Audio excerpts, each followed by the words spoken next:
Hey guys, it's Captain Forest here, and in today's video I'm going to be going over both these combatants to see who would win more often than not in a cross-verse situation. Rebirth, Blackadam versus Gladiator. Now stats will not be equalized, so I'll be going over AP and speed for both combatants. Now before I start this video, please leave a like, comment down below, and of course subscribe for further content. Also shouts to the Cough Shop gang that make awesome content. Their links will be in the description. Also, shoutouts to HQ Squad. They also help me in my videos. Huge shoutouts to them. So yeah, let's get right into the meat and potatoes of things. I'm going to go ahead and start off with Blackadam. So, Blackadam has demonstrated to physically go at it with Superman and hold his own and physically hurt Superman. In the same fight, he was able to press a pissed off Superman with no lightning, and he just performs just fine. We go on to see Blackadam outshine the Justice League and clap Simar, who was giving Superman and the other Justice League members trouble. Why is this all impressive? It's time to go over the Man of Steel himself. So for starters, with pre and post crisis, both vary depending on how much they suppress themselves, but both pre and post crisis should at least scale around Universal Plus while heavily suppressed, and they can reach higher scalings of the low multiversal to multiversal plus to high complex multiversal plus scaling in base. They have demonstrated feats such as pre-crisis Superman, who is comparable to Heartbringer's clone, who merged Earth X, Earth 4 and Earth S into the Neververse to save them from the antimatter wave. Superman was able to physically hurt Nebula Man, who is a living universe, and pre and post crisis Superman are relative to each other, as they both stalemated each other and would scale to each other. Both Supermen really went at it in their fight, and their clash was affecting the full-on 11th dimensional structure in that context, which would equate to high complex multiversal plus. So overall, this would mean both pre and post crisis scale from the ranges of universal plus, low multiversal to multiversal plus to high complex multiversal plus, and Blackadam himself should scale around these ranges. As we've even seen, he's able to do pretty well even up against a pretty irritated Superman who's exerting more in the fight. So those are some ranges you can get Blackadam to. Now moving on to speed, Blackadam should easily scale to Superman's speed. Blackadam can react to Superman, as shown already, since pre and post crisis are relative in both AP and speed. They both scale to whatever speed feats they performed. Pre and post crisis Superman should easily have high measurable to relevant speed themselves, and this would also include for Blackadam too. Superman has kept pace with Jay Garrick and Wally West while they were chasing the Reverse Flash to the past. Wally West himself was able to run to the 853rd century. We've seen Superman outpace reality blitzing missiles that were sterilizing the continuum, and Superman can move inside the source where there is no direction. So depending on your interpretation of speed, Blackadam should easily be in the higher measurable to relevant speed realms of speed. So that's going to round up Blackadam's AP and speed. I'm going to go ahead and move on to his abilities, resistances, etc, etc. Blackadam's powers come from the Egyptian pantheons, similar to how Billy Batson's Greek pantheons work. They grant Blackadam the same powers. Shu grants Blackadam limitless stamina due to the gods that give him his power, similar to Shazam. Atlas and the other gods have infinite stamina. This is because they are gods and they do not require sleep in the same way humankind does. Atlas, for example, was able to hold the heavens for all of eternity.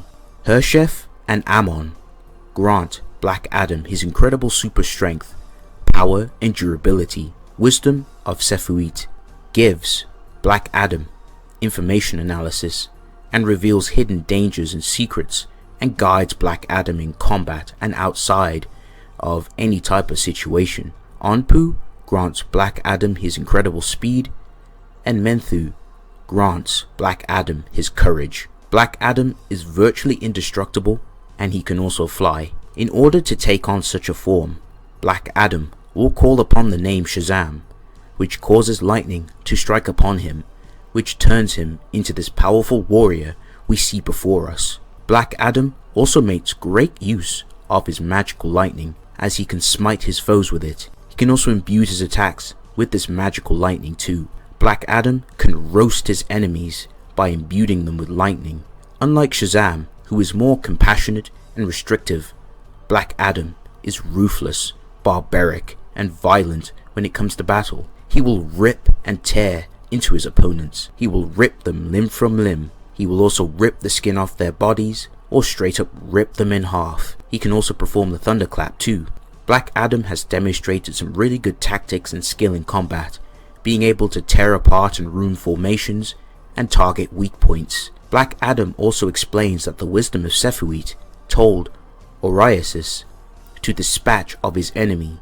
Sephuit's guidance and wisdom are based on performing underhanded tactics and dirty cheap tricks to obtain the advantage, regardless if it means to kill his opponents. Blackadam has tremendous willpower. He was able to fight through and resist Martian Manhunter's mind hacks and power through despite Blackadam's motor functions being compromised by Manhunter, and called upon Shazam to smite Manhunter. He can also use his own twisted thoughts and memories to traumatize telepaths and make them run away, as this is a very impressive defensive tactic when his mind is being probed. Blackadam also has his soul resistance. He was able to swim and escape the Sea of Souls.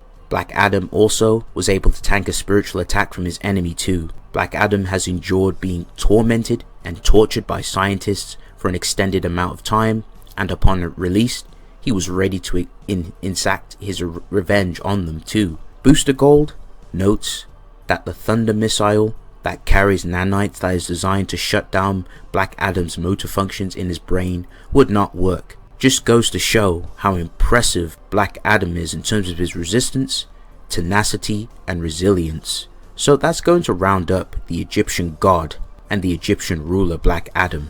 I'm going to go ahead and move on to Gladiator to see what he brings to the table. Some impressive showings for Gladiator is when he faces off against Jane Foster. He was able to take a Mjolnir strike from her and physically hurt her in battle. We go on to see Gladiator physically hurt one of the Shi'ar gods who was amped by the Phoenix Force. In fact, we see Gladiator do battle with Phoenix Force Cyclops. He was able to overpower Phoenix Force Cyclops in a beam struggle and one-tap him in physical combat. This very same Phoenix Force Cyclops was able to one-shot Thor. Gladiator was able to square off with Hyperion. He matched Hyperion's strength and broke his neck. So why is this all impressive?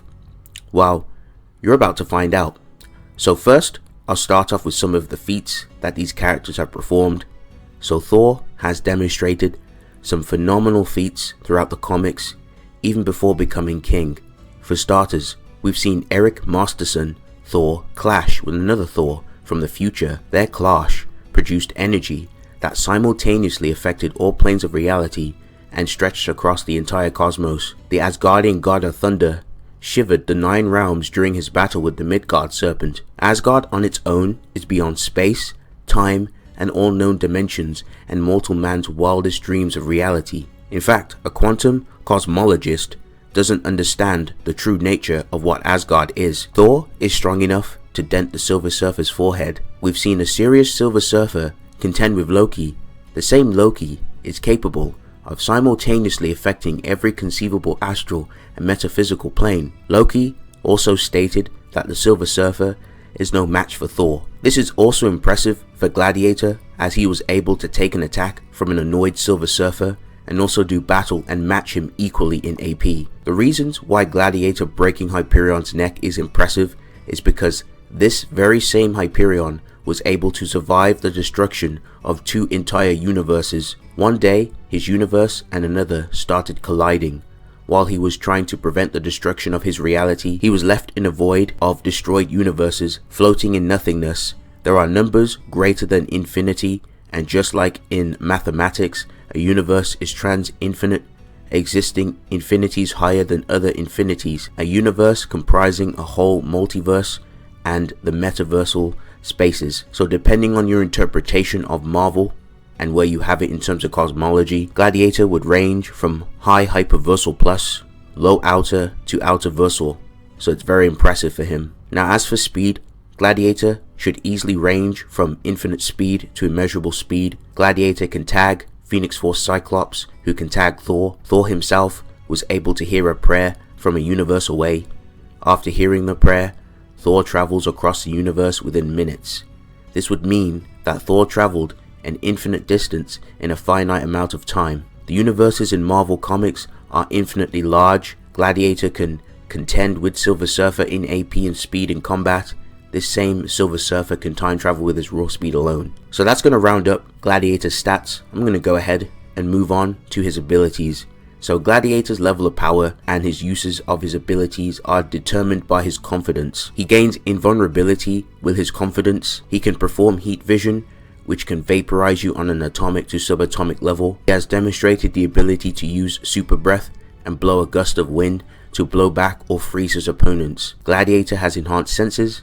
He was able to acknowledge a gunman who was armed with a rifle, who attempted to snipe Vulcan from across a city. He intercepts the bullet and proceeds to neg the gunman with his heat vision from far away. Gladiator has attack reflection.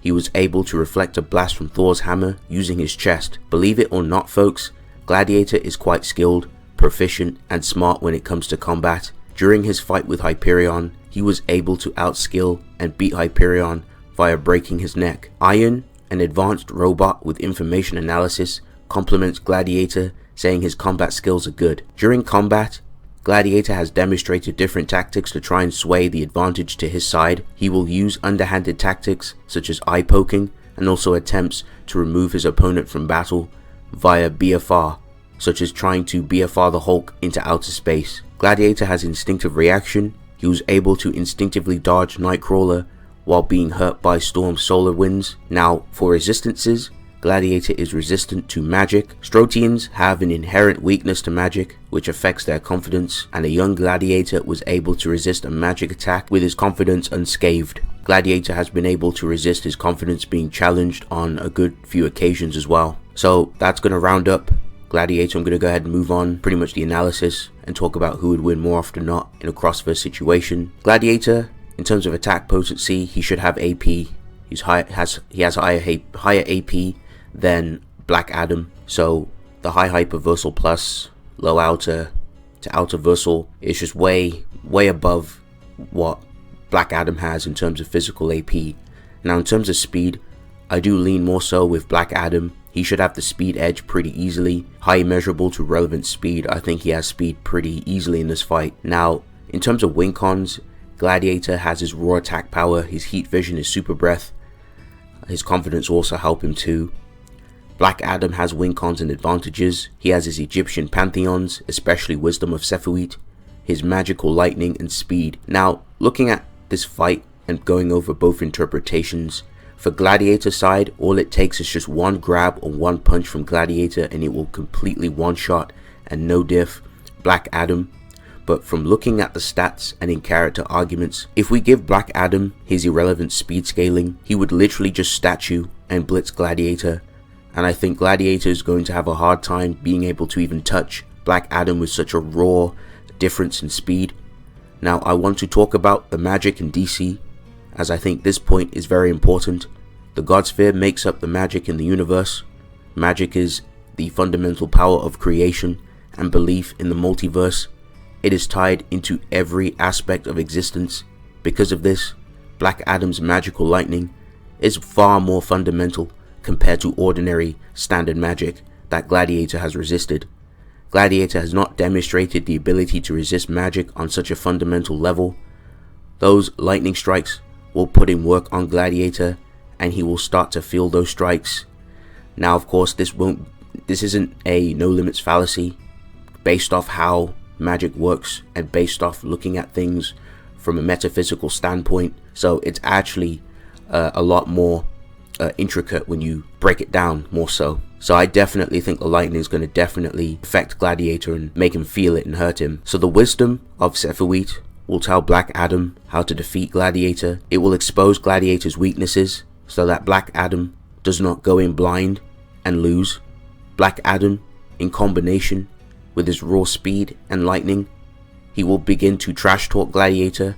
He will find any type of weaknesses or try to pry and talk about Gladiator on a personal level.